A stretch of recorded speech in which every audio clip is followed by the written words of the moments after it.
Hi guys, నేను మీ కృష్ణతేజ. ఇప్పుడు Annapurni review అంటే నయనతార స్టారింగ్లో అండ్ సత్యరాజు వీళ్ళందరూ ఒక టైప్ ఆఫ్ అంటే కుకింగ్ మీద మనము చాలా సినిమాలు చూసాము. కానీ ఇప్పుడు వచ్చినది ఏంటంటే నాకు ఇది సినిమా చూసినప్పుడు ముంబై బ్యాక్డ్రాప్ అంటే అరవింద్ స్వామి, మనీషా కొయిరాలా అంటే ముస్లిం అండ్ కమ్యూనిటీ మీద అంటే ఒక సద్బ్రాహ్మణ వంశంలో వీళ్ళు లవ్ స్టోరీలు. కానీ దీంట్లో అంత డీప్ లవ్ స్టోరీ ఏమి ఉండదు, కానీ లైటర్ వేలో ఉంటుంది. అండ్ దీంట్లో నయనతార ఎందుకు అంత ఇష్యూ, ఎందుకంటే వెంకటేశ్వర స్వామిని అవమానించారని, లేదా మన హిందూ మనోభావాలు దెబ్బతిన్నాయని చెప్పేసి దీని మీద చాలా కాంట్రవర్సీ నడుస్తుంది. ఏంటో అని చూశాను. అందులో ఏంటంటే ప్రతిదీ మనోభావాలు దెబ్బతినేంత సినిమా దీంట్లో లేదు బేసిక్గా. అంటే సినిమా సక్సెస్ కోసం కూడా కొన్ని ఏమన్నా వీళ్ళే చేశారా అన్న థాట్ కూడా ఉంటుంది. కానీ ఈ సినిమాకి వచ్చేటప్పటికి నయనతార యాక్టింగ్ కానీ ప్రెజెన్స్ కానీ బాగానే ఉంది. అండ్ కుకింగ్ అంటే నయనతారకు చిన్నప్పటి నుంచి కుకింగ్ ఆ సెషన్స్ అలా ఉంటుంది. అలాగే వాళ్ళ తండ్రి సద్బ్రాహ్మణ వంశము అండ్ వెంకటేశ్వర స్వామికి నైవేద్యం చేసే ఒక పనిని, ఎందుకంటే నైవేద్యం తనే వండి నీట్గా నా నైవేద్యము ఆ అగ్రహారంలో ఒక మంచి పేరున్న రంగరాజన్గా గుర్తింపు అయితే ఉంటుంది. ఎందుకంటే ఆ ప్రసాదం టేస్ట్ కానీ అలా కానీ ఒక పేరు అనేది తను కూడా మంచి కుక్గా ఉంటాడు. అది చూసే నయనతార చిన్నప్పటి నుంచి కూడా మంచి చెఫ్ కావాలని, దాంతోపాటు స్కూల్లో చదివేటప్పుడు సత్యరాజు దీంట్లో main national type of chef లాగా యాక్ట్ అయితే చేశాడు. తనను ఇన్స్పైర్గా తీసుకొని నేను కూడా ఒక మంచి చెఫ్గా పేరు తెచ్చుకోవాలని నయనతార చిన్నప్పటి నుంచి అనుకుంటుంది.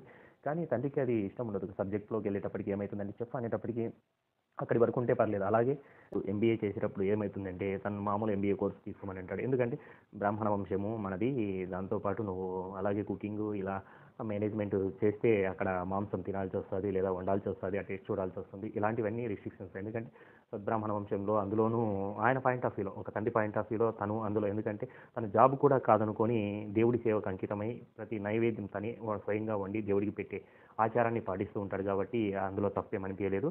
అండ్ దీంట్లో director point of view some liberties ఏంటంటే ఒక కుకింగ్ టైంలో, ఒక కాంపిటీషన్ టైంలో నయనతార బురకా వేసుకొని బిర్యానీ చేసే అంత అవసరం ఏముంది అనేది కూడా ఒక పాయింట్ ఉంది. దాంట్లో లాజిక్గా ఒక డైలాగ్ అయితే చిన్నగా చెప్పించాడు, కానీ అంత సాటిస్ఫాక్షన్గా మన మనోభావాలు దెబ్బతింటాయి కాబట్టి అంత సాటిస్ఫైడ్గా అనిపించలేదు.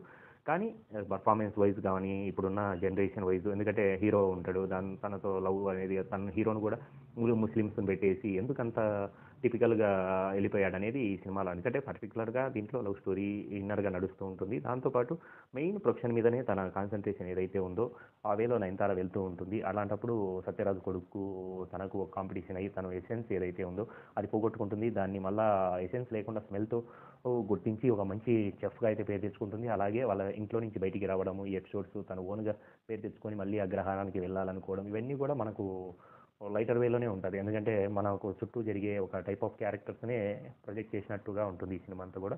అండ్ నైరఫ్ పర్ఫార్మెన్స్ బాగుంది. అండ్ సత్యరాజ్ గారు వీళ్ళంతా ఒక చిన్న ప్యాడింగ్తో ఒక చిన్న స్టైల్ ఆఫ్ సబ్జెక్ట్ అయితే తీసుకున్నాడు డైరెక్టర్.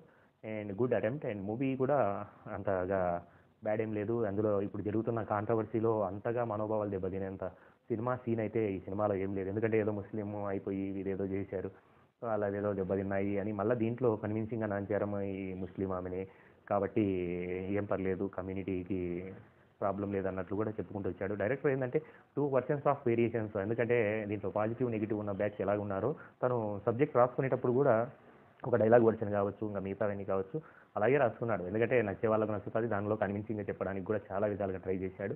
కొంతవరకు సక్సెస్ అయ్యాడు. కాబట్టి అంత మనోభావాలు దెబ్బతినేంత సబ్జెక్ట్ ఏం లేదు, కాబట్టి సింపుల్గా టైంపాస్గా సినిమా చూడొచ్చు. Please watch Annapoorani. నయనతార క్యూట్గా ఉంది.